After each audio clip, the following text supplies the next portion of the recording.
नमस्कार दोस्तों, स्वागत है आप सभी के आपके अपने चैनल सरकारी अपडेट पॉइंट में। दोस्तों आज आप सभी के लिए एक बहुत ही बड़ी खुशखबरी निकल करके आ चुकी है, क्योंकि बिहार में 20,000 से ज़्यादा पदों पर डायरेक्टली बहाली निकलने वाली है। साथ में बात करें तो इसमें आंगनबाड़ी सुपरवाइजर, सहायक और यहाँ पे सेविका के पदों पर बम्पर भर्ती निकाली जाएगी, जिसमें सैलरी की बात करें तो सैलरी काफ़ी शानदार होगी, जो कि सैलरी 25,000 प्लस रहने वाली है। और साथ में बात करें तो इसमें अदर बेनिफिट्स भी मिलते हैं। दोस्तों इसमें एक बहुत ही बड़ा मौका निकल करके आता है, क्योंकि जो भी बिहार के जो कैंडिडेट है, ध्यान रखना है ये स्पेशली बिहार में निकल रहा है और ये जिले वाइज वैकेंसी होने वाली है। दोस्तों इसका जो नोटिफिकेशन है, ऑफिशियल नोटिफिकेशन आपको इसी महीने के लास्ट वीक में आपको देखने को मिलेगा या फिर अप्रैल के फर्स्ट वीक में आपको देखने को मिलेगा। क्योंकि अगर बात करें तो इसका ऑफिशियली सोर्स मैं आपको बताने वाला हूं कि कहां से मैं आपको ये अपडेट दे रहा हूं, इसलिए आपको ध्यान से इस वीडियो को देखना है। और साथ में बात करें तो सैलरी काफी शानदार होने वाली है, क्योंकि यह जो वैकेंसी होती है केवल बिहार की महिलाओं के लिए ही होती है। ध्यान रखना कि आपको इसमें कोई पुरुष कैंडिडेट यानी कि मेल कैंडिडेट इसमें अप्लाई नहीं कर सकते हैं, और यह बिना परीक्षा वाली भर्ती होती है। इसलिए इसमें जो आपका जो सिलेक्शन होता है वो जिला वाइज जो भर्तियां निकाली जाती है उसके आधार पर किया जाता है, क्योंकि इसमें कोई परीक्षा नहीं है, इसलिए इसमें कोई भी कंपटीशन आपको ज्यादा देखने को नहीं मिलता है। क्योंकि जिस जिला में ये भर्ती आती है उसी जिला में आपको अप्लाई करना है, किसी अदर जिला जो रहता है उसमें आपको अप्लाई नहीं करना है। क्यों नहीं अप्लाई करनी है? क्योंकि दोस्तों मैंने पिछली बार भी यह वीडियो बनाया था, और जो पिछली ईयर के जो 2025 की जो वैकेंसी थी उसमें बहुत सारे लोगों का सिलेक्शन भी हुआ है, इसलिए आपको ध्यान से रखना है कि और बहुत सारे लोगों का जो सिलेक्शन होने के साथ साथ फॉर्म भी रिजेक्ट हुआ है। ध्यान रखना है फॉर्म रिजेक्ट क्यों हुआ है, क्योंकि उन्होंने कुछ ऐसे डॉक्यूमेंट्स लगा दिए थे, गलत डॉक्यूमेंट्स लगा दिए थे और अदर डिस्ट्रिक्ट में जाकर के अप्लाई कर देते, इनकी वजह से उनका फॉर्म डायरेक्टली रिजेक्ट हो गया था। इसलिए आपको ध्यान से इस वीडियो को देखें और सारी जानकारी आपको लाइन बाय लाइन में खुद समझाने वाला हूं, तो ध्यान से इस वीडियो को बिना स्किप किए देखना है। तो चलिए दोस्तों बिना आपको टाइम को गवाए हुए इस वीडियो को स्टार्ट करते हैं। सो फ्रेंड्स, जैसा कि आप सभी लोग स्क्रीन पे देख रहे होंगे, सबसे पहले बात कर लेते हैं कि इसमें अप्लाई करने के लिए कौन जो अभ्यर्थी है इसमें अप्लाई कर सकते हैं। तो सबसे पहले बात करें तो आंगनवाड़ी सेविका एवं सहायिका चयन हेतु न्यूनतम जो शैक्षणिक योग्यता और मान्यता प्राप्त जो शैक्षणिक संस्थान होता है उससे यहाँ पे इंटरमीडिएट पास आउट होना चाहिए। यानी कि सिंपल लैंग्वेज में कहे तो आपको 12वीं पास होना चाहिए, और 12वीं पास होने के साथ साथ चाहे आपने किसी भी सब्जेक्ट से पास हो इससे मतलब नहीं है। चाहे आपने आर्ट्स से पास किया हो तो भी आप इसमें अप्लाई कर पाएंगे, चाहे आपने कॉमर्स से पास किया हो तो भी आप इसमें अप्लाई कर सकते हैं, चाहे आपने साइंस से पास किया हो तो भी आप इसमें अप्लाई कर सकते हैं। इसमें कुछ ऐसा नहीं है कि केवल आर्ट्स वाले या कॉमर्स वाले या साइंस वाले ही अप्लाई करेंगे। सिंपली 12वीं अगर आपने पास किया है तो आप इसमें अप्लाई कर पाएंगे। दूसरे नंबर की बात करें तो सभी जो पदवार समर्पित आवेदन में सर्वोच्च शैक्षणिक योग्यता होती है, अतिरिक्त विषय को जो छोड़ करके वाले अभ्यर्थियों का चयन सेविका एवं सहायिका पद के लिए किया जाता है। लेकिन अगर बात करें दोस्तों तो इसमें केवल महिला अभ्यर्थी ही अप्लाई कर पाएंगे। जैसा कि मैंने आपको स्टार्टिंग में बताया था, ये ऑफिशियल नोटिफिकेशन का जो PDF है वो मैं आपको दिखा रहा हूँ। साथ में बात करें दोस्तों तो 12वीं पास तो अप्लाई करेंगे ही, लेकिन अगर बात करें तो इसमें आपको 12वीं पास के साथ साथ आपको इसमें क्या क्या डॉक्यूमेंट लगने वाली। तो 12वीं पास के बाद आपको जो है इसमें सिलेक्शन तो कोई एग्जामिनेशन तो होगा नहीं, इसलिए आपको क्या करना चाहिए कि 12वीं पास अगर आप हैं और आपने हायर एजुकेशन क्वालिफिकेशन प्राप्त किया है तो हायर एजुकेशन क्वालिफिकेशन प्राप्त किए हैं, और साथ में बात करें जैसे कि ग्रेजुएशन पास किए हैं तो आपको इसमें ग्रेजुएशन का भी मार्कशीट लगाना चाहिए।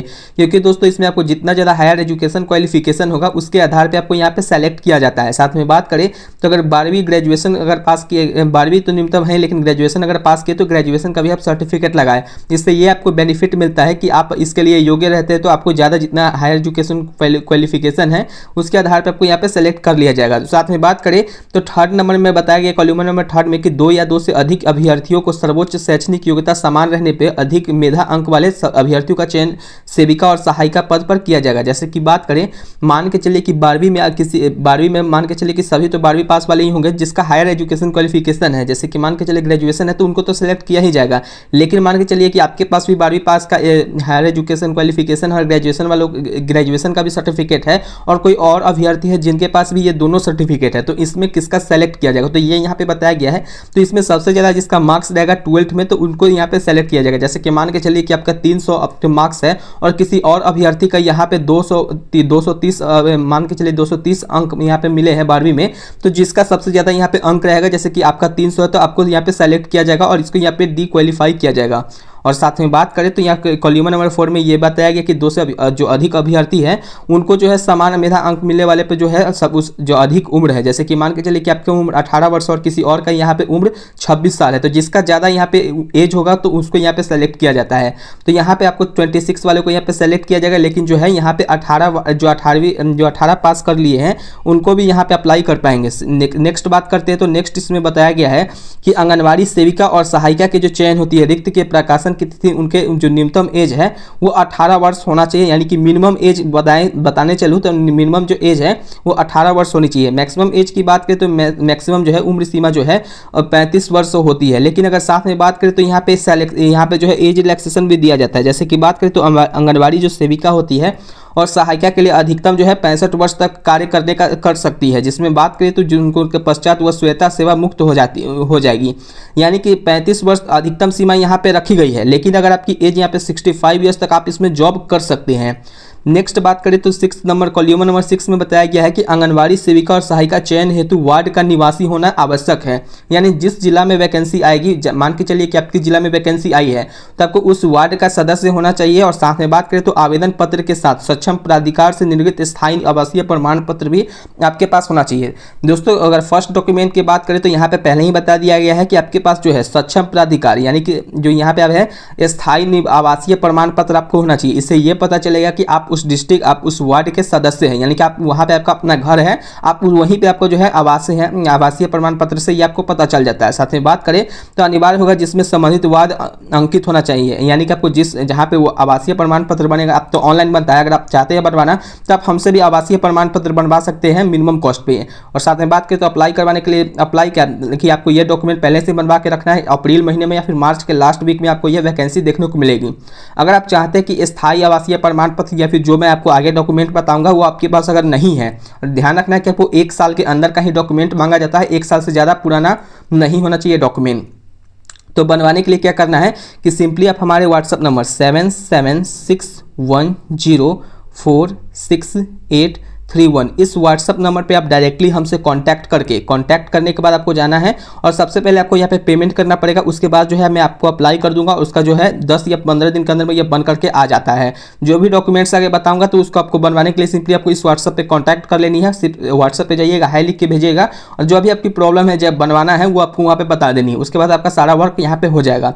नेक्स्ट बात करते हैं दोस्तों, तो नेक्स्ट यहाँ पे बताया गया है कि आंगनबाड़ी सेविका और सहायिका चयन हेतु विज्ञापन प्रकाशन के तिथि के लिए बिहार राज्य निर्वाचन आयोग द्वारा घोषित पंचायत चुनाव, नगर निकाय चुनाव के लिए निर्धारित वार्ड की आरक्षित कोटि के अंतर्गत जो महिला अभ्यर्थी आती है वही यहाँ पे आंगनबाड़ी सेविका और सहायिका चयन हेतु योग्य होंगी। यानी कि मान के चले कि आपके यहाँ पे आया है, लेकिन बिहार के जिस राज्य में आया है यानी कि जिस पंचायत में आया होगा उसी पंचायत के यहाँ पे जो अप्लाई करेंगे उनका सेलेक्ट किया जाएगा। किसी और पंचायत में आप अप्लाई करेंगे तो उनको सेलेक्ट नहीं किया जाएगा, यही यहाँ पे यह बताया गया। नेक्स्ट बात करते हैं, जैसे कि मान के चलिए कि अनुसूचित जाति है या फिर अनुसूचित जनजाति है, अति पिछड़ा वर्ग है या फिर अल्पसंख्यक या पिछड़ा वर्ग है, तो उनके लिए जो है यहाँ पे उन उम्मीदवारों के लिए चयनित यहाँ पे सबसे पहले किया जाता है। जनरल वाले लोग हैं तो जनरल वालों के लिए यहाँ पे संभावनाएं बहुत ही कम रहती है, क्योंकि सबसे पहले यहाँ पे जो आरक्षण जो मिलता है वो सबसे पहले जो SC ST कास्ट है या फिर EBC है, OBC है, जो यहाँ पे अल्पसंख्यक लोग हैं उनको सबसे पहले यहाँ पे सेलेक्ट किया जाता है। जनरल वालों के लिए मेरा जो यहाँ पे राय होगा, जनरल वाले अप्लाई करें, लेकिन उनको यहाँ पे जो सिलेक्शन का जो चांसेस रहता है बहुत ज़्यादा कम रहता है। नेक्स्ट बात करें दोस्तों, तो यहाँ पे निर्भरता यानी कि ऐसे अभ्यर्थी जिन्हें किसी न्यायालय से दंडित किया गया है, मान के चलिए कि आपके सेविका सहायिका को नियमित आरोप में चयन मुक्त कर दिया गया हो, आंगनबाड़ी सेविका और सहायिका के पद पर चयन के लिए अर्हता धारित नहीं करेंगे। जैसे मान करें कि जैसे कि आपके पास कोई भी केस मुकदमा नहीं होना चाहिए, सिंपली कोई भी आप पे आरोप नहीं लगा होना चाहिए, जैसे कि पूर्व में आपने कुछ काम किया हो उस पर कोई आरोपित नहीं होना चाहिए। वैसे अभ्यर्थी जो उनके पास मान के चलिए कोई क्रिमिनल केस वगैरह है तो वो इसमें अप्लाई नहीं कर पाएंगे। वैसे महिलाओं के लिए क्रिमिनल केसेस वगैरह बहुत ही कम होती है, लेकिन जिनके पास होगा तो वो यहाँ पे अप्लाई ना करें। नेक्स्ट कॉलम नंबर 5 में देखते हैं, तो यहाँ पे बताया गया कि कार्यरत आंगनबाड़ी सेविका भी सहायिका भी सेविका पद हेतु आवेदन कर सकती है। सेविका पद पर जो है प्रोन्नति होती है, सहायिका जो होती है उनके निम्न अर्हता प्राप्त होनी चाहिए। और साथ में बात करें तो कम से कम 5 वर्षों का जो सहायिका पद पर कार्य करने का अनुभव भी होना चाहिए। जैसे आप अभी सेविका के रूप में अभी अगर सेविका का बनना चाहते हैं सेविका, तो आप डायरेक्टली डायरेक्टली यहाँ पे अप्लाई कर सकते हैं। लेकिन बात करें सहायिका के लिए, तो सहायिका के लिए इसमें क्या है कि आपके पास अनुभव होना चाहिए। जब तक आपके पास यहाँ पे सेविका का जो अनुभव नहीं रहता है तब तक आप सहायिका के पद के लिए अप्लाई नहीं कर पाएंगे। साथ में बात करें तो जो सेविका चयन हेतु निर्धारित जो मापदंड होता है अन्य सभी अर्हताएं पूर्ण करती है। और साथ में बात करें तो कॉलम नंबर 6 में ये साफ तरीके से बताया गया है कि आंगनबाड़ी सेविका और सहायिका किसी भी प्रयोजन के लिए सरकारी सेवक नहीं मानी जाएगी। दोस्तों ध्यान रखना है कि भविष्य में अगर कोई सरकारी सेवा में संयोजन का उनके कोई दावा नहीं मान्य नहीं होगा। जैसे कि मान कर चले कि इसमें आपको कोई भी आपको जो रहता है सैलरी वगैरह के बाद आपको इसमें कोई पेंशन वगैरह इसमें ऐड नहीं किया जाएगा। केवल आपको जो सैलरी मिलेगा इन हैंड तो वही आपको यहाँ पे मान्य रहेगा। बल्कि आपको यहाँ पे एक तरीके से समझिए तो ये सरकारी नौकरी भी है और प्राइवेट नौकरी भी है, क्योंकि इसमें आपको कोई भी जो अदर बेनिफिट होते हैं वो नहीं मिलेगा। मान के चलिए कि किसी को मिलता है जैसे कि रिटायरमेंट के बाद जो यहाँ पे आपको जो सैलरी के वगैरह जो आपको जो मिलता है पैसा वो आपको इसमें नहीं दिया जाने वाला है। दोस्तों अब सैलरी की बातें आती है, तो दोस्तों अगर सैलरी की अगर बात करें तो सैलरी के लिए जो यहाँ पे बताया जाता है सेविका के लिए, तो सेविका के लिए जो यहाँ पे सैलरी रहता है वो सेविका के लिए यहाँ पे आपको ज़्यादा सैलरी देखने को नहीं मिलता है। अगर सेविका की सैलरी की अगर बात करें तो सेविका का जो सैलरी रहता है वो 9,000 से लेकर के 12,000 के बीच में ही रहता है। जी हाँ दोस्तों, 9,000 से लेकर के 12,000 के बीच में ही रहता है, इसलिए इसमें सैलरी सेविका का ज़्यादा सैलरी नहीं होता है। वही बात करें सहायिका के लिए यानी कि सुपरवाइजर के लिए, तो सुपरवाइजर के लिए जो सैलरी रहता है वो काफ़ी शानदार होती है। तो सुपरवाइजर की बात कर लेते हैं, तो यहाँ पे सुपरवाइजर के लिए आपको दिखा देता हूँ कितना सैलरी होता है। सुपरवाइजर के लिए जो होता है सैलरी वो आपको इन हैंड सैलरी 25,000 से लेकर के आपको 26,000 के बीच में आपको इन हैंड सैलरी देखने को मिलती है। यानी कि मान के चलिए कि 25,000 तक आपको यहाँ पे सैलरी इन हैंड आपको देखने को मिलेगी। अगर आप योग्य हैं तो इसमें अप्लाई जरूर से करें। और साथ में बात कर लेते हैं दोस्तों कि इसमें कौन कौन से डॉक्यूमेंट्स लगते हैं जो आपके पास अभी होना बहुत ज़्यादा जरूरी है, क्योंकि जैसे ही आपके जिला में वैकेंसी आएगी, ध्यान रखना दोस्तों अभी ये जो वैकेंसी है ये वैकेंसी अभी रिलीज ऑफिशियली नहीं किया गया है। मैं आपको डायरेक्टली वहाँ पे दिखा देता हूँ जहाँ से मैंने ये सोर्स आपको बताया है, यानी कि कहाँ से मैंने आपको बताया कि अब 20,000 पदों पे वैकेंसी निकलने वाली है। वो भी मैं आपको उसका PDF का खोल करके दिखा दूंगा। उससे पहले बात कर लेते हैं कि इसमें कौन कौन से ऐसे डॉक्यूमेंट्स लगने वाले हैं जो आपके पास होना बहुत ही ज़्यादा आवश्यक है। नहीं रहेगा तो जिस समय वैकेंसी आएगी उस टाइम पे आप अप्लाई नहीं कर पाएंगे, अप्लाई भी करेंगे तो आपका फॉर्म रिजेक्ट हो जाएगा। तो चलिए मैं आपको डायरेक्टली डॉक्यूमेंट्स का लिस्ट दिखा देता हूँ कि कौन कौन से लिस्ट आपको यहाँ पे होने वाली है। दोस्तों शैक्षणिक योग्यता जो रहता है वो तो मैंने आपको बता दिया है कि 10वीं पास ही होना चाहिए, और यदि किसी अभ्यर्थी के पास 12वीं और स्नातक का डिग्री है तो उसे सबसे पहले प्राथमिकताएं दी जाती है, ये मैंने आपको बता दिया था। लेकिन अगर आगे बात करें तो निवास स्थान, तो निवास स्थान के लिए केवल बिहार राज्य के जो मूल निवासी है वही इसमें अप्लाई कर पाएंगे, और जो अदर जहाँ पे वह निवास करती है उनके लिए यहाँ पे ये आवश्यकता रहने वाली है। अब बात कर लेते हैं दोस्तों कि यहाँ पे आपको आंगनबाड़ी सुपरवाइजर बनने के लिए कौन कौन से डॉक्यूमेंट्स चाहिए और कितने डॉक्यूमेंट्स चाहिए। तो सबसे पहले बात करें तो आपके पास ये 8 डॉक्यूमेंट होना बहुत ही ज़्यादा आवश्यक है। ये 8 डॉक्यूमेंट कौन कौन से हैं, तो सबसे पहले नंबर डॉक्यूमेंट्स की बात कर लेते हैं। तो सबसे फर्स्ट नंबर आपको डॉक्यूमेंट हो जाता है आधार कार्ड। जी हाँ दोस्तों, आपके पास आधार कार्ड होना चाहिए। आधार कार्ड के लिए आपको क्या करना है कि आधार कार्ड सबके पास होता ही है, तो आधार कार्ड आपका जो है वो उसको आपको देख लेना। उसमें अगर मान के चलिए कोई फोटो वगैरह जो रहता है उससे बहुत ज़्यादा पुराना रहता है, जैसे कि धुंधलापन रहता है या फिर कुछ, तो उसको अपडेट आधार कार्ड को करवा लेनी। अगर आपके पास आधार कार्ड में कुछ प्रॉब्लम नहीं है तो अच्छी है। और साथ में बात करें तो ये जो आधार कार्ड है और 10वीं का मार्कशीट है, ये दोनों का जो डेट ऑफ बर्थ रहता है वो सेम होना चाहिए। डेट ऑफ बर्थ अगर सेम नहीं रहता है तो इसमें प्रॉब्लम हो सकता है, आप अप्लाई नहीं कर पाएंगे। डेट ऑफ बर्थ सेम अगर करवाने के लिए आपको भी आधार को अपडेट करवा लेना चाहिए। और साथ में बात करें तो आपके पास 10वीं का मार्कशीट और प्रमाण पत्र दोनों होना चाहिए, यानी कि 10वीं का जो मार्कशीट होता है वो आपके पास होना चाहिए। जैसे आपने 10वीं पास किया होगा तो आपके पास मार्कशीट मिल जाता है, लेकिन ये जो यहाँ पे आपको जो मूल प्रमाण पत्र होती है, ये मूल प्रमाण पत्र आपको नहीं मिलती है। ये जो मूल प्रमाण पत्र है दोस्तों वो 1 साल के बाद मिलता है। तो आपको मूल प्रमाण पत्र अगर आपने हाई स्कूल से नहीं मंगवाया है तो मूल प्रमाण पत्र आपको मंगवा लेनी है। और साथ में बात करें तो 12वीं पास वालों के लिए 12वीं जो है 12वीं पास का जो है और स्नातक प्रमाण पत्र, यानी कि अगर आपने 12वीं पास किया है और स्नातक पास किया है तो दोनों का आपको प्रमाण पत्र और मूल प्रमाण पत्र दोनों आपके पास होना चाहिए। उसके बाद बात करें तो इनकम सर्टिफिकेट, ये इनकम सर्टिफिकेट भी बहुत ज़्यादा इंपॉर्टेंट है, यानी कि सिंपल लैंग्वेज में कहे तो आय प्रमाण पत्र, यानी कि इनकम सर्टिफिकेट अगर आपके पास नहीं है तो आप बनवा लीजिएगा। बनवाने के लिए मैंने आपको बता दिया कि डायरेक्टली आप हमसे कॉन्टैक्ट कर सकते हैं इनकम सर्टिफिकेट बनवाने के लिए। फिर जाति प्रमाण पत्र भी बनवा सकते हैं हमसे, निवास प्रमाण पत्र भी आप डायरेक्टली हमसे बनवा सकते हैं। नेक्स्ट बात करें तो आपके पास क्या है, तो निवास प्रमाण पत्र बहुत ज़्यादा इंपॉर्टेंट हो जाता है कि निवास प्रमाण पत्र से यह पता चलता है कि आप उस डिस्ट्रिक्ट के और आप उस वार्ड के रहने वाले हैं या फिर नहीं रहने वाले हैं। नेक्स्ट बात करें तो आपके पास पासपोर्ट साइज फोटोग्राफ होना चाहिए, यानी कि पासपोर्ट साइज फोटो किस तरीके से होना चाहिए, तो इस तरीके से आपको होना चाहिए कि पासपोर्ट साइज का जो फोटो हो वो आपको जो कपड़ा का कलर हो रहता है और जो बैकग्राउंड का कलर रहता है वो मैच नहीं होना चाहिए, दोनों अलग अलग कलर होना चाहिए। और फ्रेश फोटो होना चाहिए हाल फिलहाल का, यानी कि 1 महीने के अंतर्गत का ही फोटो रहना चाहिए, ज़्यादा पुराना यहाँ पे फोटोग्राफ नहीं होनी चाहिए। नेक्स्ट बात करें तो 8वां आता है आपका एक मोबाइल नंबर और ईमेल आईडी। मोबाइल नंबर और ईमेल आईडी बहुत ज़्यादा इंपॉर्टेंट है, क्योंकि मोबाइल नंबर पे ही आपके जो SMS आते हैं या फिर OTP आता है वो अप्लाई करते वक्त आप यहाँ से अप्लाई कर पाते हैं।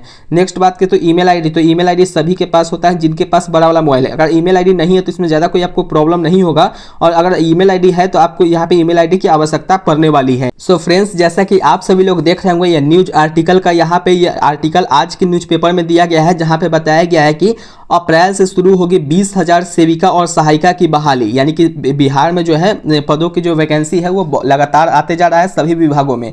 सेविका और सहायिका की अगर बात करें तो यहाँ पे वैकेंसी जो है 20,000 प्लस आपको यहाँ पे पद देखने को मिलेंगे, जो कि अप्रैल महीना से स्टार्टिंग होगा।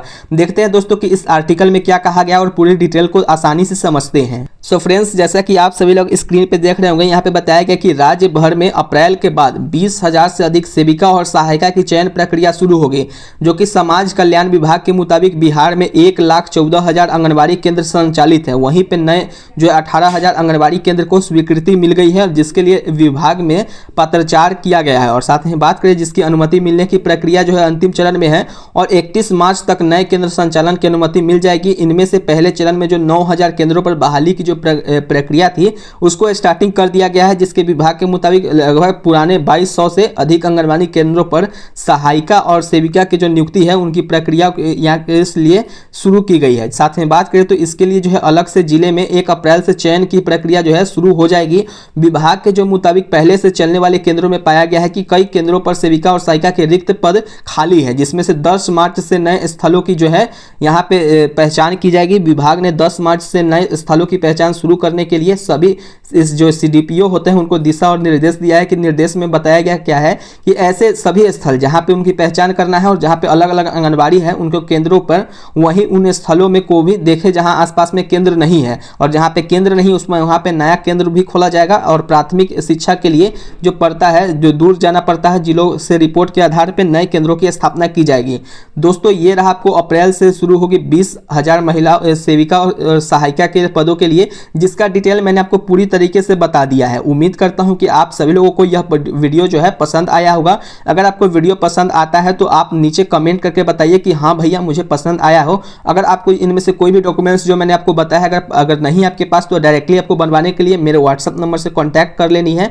दोस्तों, मेरा व्हाट्सअप नंबर एक बार फिर से रिपीट कर देता हूँ क्या है। तो मेरा व्हाट्सअप नंबर है 7761046831। यह है मेरा व्हाट्सअप नंबर। आप डायरेक्टली यहाँ से जाकर के आप कांटेक्ट कर सकते हैं और सारी जो डॉक्यूमेंट्स है वो यहाँ पे बनवा सकते हैं। एक बात का और ध्यान रखना है, अगर आप हमारे चैनल पे नए हैं तो सबसे पहले वीडियो को लाइक कीजिए, चैनल को सब्सक्राइब कीजिए। तो दोस्तों, उम्मीद करता हूँ कि आप सभी लोगों को यह सारी जानकारियाँ लाइन बाय लाइन मैंने समझा दी है। सभी जानकारी आप लोगों को समझ में आ गई होगी। ध्यान रखना है कि आप सभी को, अगर आप इसके लिए योग्य हैं तो जो भी मैंने आपको डॉक्यूमेंट्स बताए हैं उन सभी डॉक्यूमेंट्स को आपको अब जाकर के अभी से ही बनवा लेना है, क्योंकि जिस टाइम पे ये भर्ती निकलती है उस टाइम पे आपको जो यहाँ पे आपको डॉक्यूमेंट्स वगैरह होते हैं वो आप नहीं बनवा सकते, क्योंकि इसका जो टाइमिंग रहता है वो 1 महीने के अंदर में ही होता है। और जाति आवासीय ये सब जो होता है उसमें आपको अगर नहीं रहने पे आपको डायरेक्टली फॉर्म रिजेक्ट हो जाता है। और साथ ही बात करें तो इसमें जो भी आपको जो एप्लीकेशन रहता है फी वो बिल्कुल ही फ्री रहती है। और बात करें तो जैसे ही आपको ये इसका जो नोटिफिकेशन है आपके डिस्ट्रिक्ट में आएगी तो सबसे पहले आपको नोटिफिकेशन इस चैनल के माध्यम से आपको मिल जाएगी।